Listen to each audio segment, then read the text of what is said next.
Hello friends, welcome back to ખુશીસ kitchen. આજે હું તમારી સાથે ખુશીસ કિચનની સ્ટાઇલથી વેજ ફ્રેન્કીની રેસીપી શેર કરીશ. વેજ ફ્રેન્કીનો ટેસ્ટ બે ગણો વધારવા મેઇન ઇન્ગ્રેડિયન્ટ્સ ફ્રેન્કીનો મસાલો પહેલા તૈયાર કરી લઈશું. ફ્રેન્કીલા મસાલા માટે મેં અહીં લાલ મરચું પાવડર, હળદર, શેકેલા જીરાનો પાવડર, મેગી મસાલો, આમચૂર પાવડર અને મીઠું આ બધા જ મસાલાને 1 ટેબલસ્પૂનના માપથી લીધા છે. હવે બધા મસાલાને મિક્સ કરી લઈશું એટલે ફ્રેન્કીનો મસાલો બનીને તૈયાર થઈ જશે. ત્યારબાદ ફ્રેન્કી માટે રોટલી તૈયાર કરી લઈએ. ફ્રેન્કીની રોટલી બનાવવા માટે મેં અહીં 1 કપ મેંદો અને 1 કપ ઘઉંનો ઝીણો લોટ લીધો છે. તમે તમારી પસંદગી પ્રમાણે ફક્ત ઘઉંનો કે મેંદામાંથી પણ રોટલી બનાવી શકો છો. ત્યારબાદ સ્વાદ અનુસાર મીઠું એડ કરી થોડું મોઈન એડ કરી દઈશું અને પરોઠા જેવો લોટ બાંધીને તૈયાર કરી લઈશું. ઘરે જ બાળકો માટે ફ્રેન્કી બનાવવાની હોવાથી મેં અહીં બેકિંગ પાવડરનો ઉપયોગ નથી કર્યો. ત્યારબાદ લોટ પર થોડું તેલ લગાવી થોડી વાર માટે મસળી લઈશું અને 10 થી 15 મિનિટ જેટલો રેસ આપી દઈશું. સ્ટફિંગ માટે મેં અહીં 500 ગ્રામ બાફેલા બટાકા લીધા છે. બટાકાને સારી રીતે મેશ કર્યા બાદ એક પેનમાં 2 ટેબલસ્પૂન જેટલું તેલ કે બટર ગરમ કરવા મૂકીશું.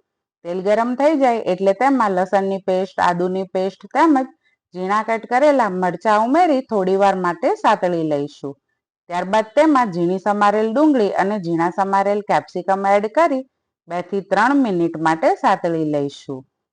ત્યારબાદ અગાઉ તૈયાર કરેલો ફ્રેન્કીનો મસાલો 2 ટેબલસ્પૂન જેટલો એડ કરી દઈશું જેથી સ્ટફિંગમાં બીજા કોઈ પણ જાતના મસાલાની જરૂર ના પડે.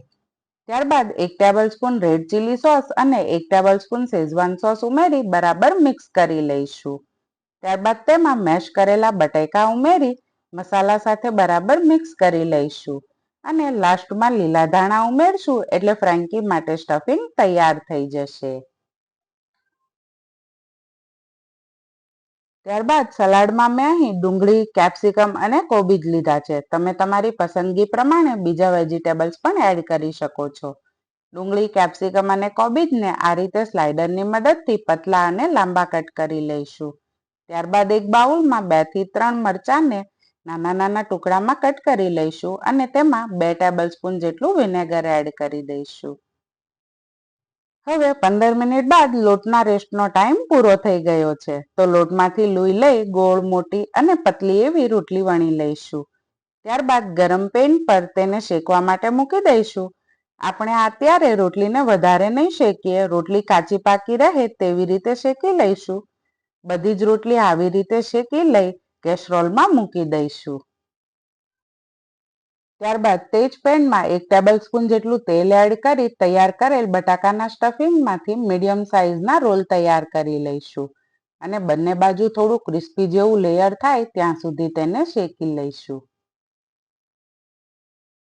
તો ફ્રેન્ડ્સ, ફ્રેન્કી બનાવવા માટે બધી જ સામગ્રી તૈયાર થઈ ગઈ છે. તો હવે આપણે ફ્રેન્કી બનાવી લઈએ.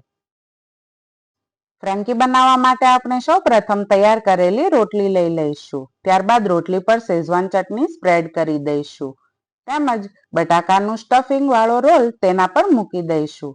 થોડો ફ્રેન્કીનો મસાલો સ્પ્રિંકલ કર્યા બાદ તેના પર ડુંગળીની સ્લાઇસ, કોબીજ તેમજ કેપ્સિકમની સ્લાઇસ મૂકી ફરી ફ્રેન્કીનો મસાલો સ્પ્રિંકલ કરી દઈશું. ત્યારબાદ તેના પર ચીઝ એડ કરીશું. ચીઝ ઓપ્શનલ છે, તમે સ્કીપ પણ કરી શકો છો. ત્યારબાદ તેના પર વિનેગર અને મરચાંનું મિશ્રણ એડ કરી રોલ બનાવી લઈશું. ત્યારબાદ પેન ગરમ કરી તેના પર ફ્રેન્કીનો રોલ મૂકી તેલ કે બટર સાથે બંને બાજુ ફ્રેન્કીને શેકી લઈશું.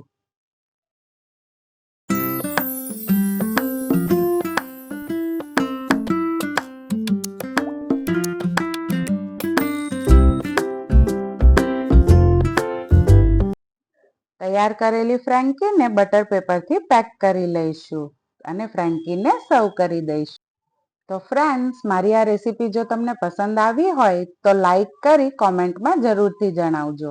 તેમજ હજુ સુધી જો તમે મારી ચેનલને સબસ્ક્રાઇબ નથી કરી તો સૌપ્રથમ ચેનલને સબસ્ક્રાઇબ કરી બાજુમાં આપેલું બેલ આઇકન જરૂરથી પ્રેસ કરજો જેથી મારા આવા જ નવા વિડીયોની નોટિફિકેશન સૌથી પહેલા તમને મળતી રહે.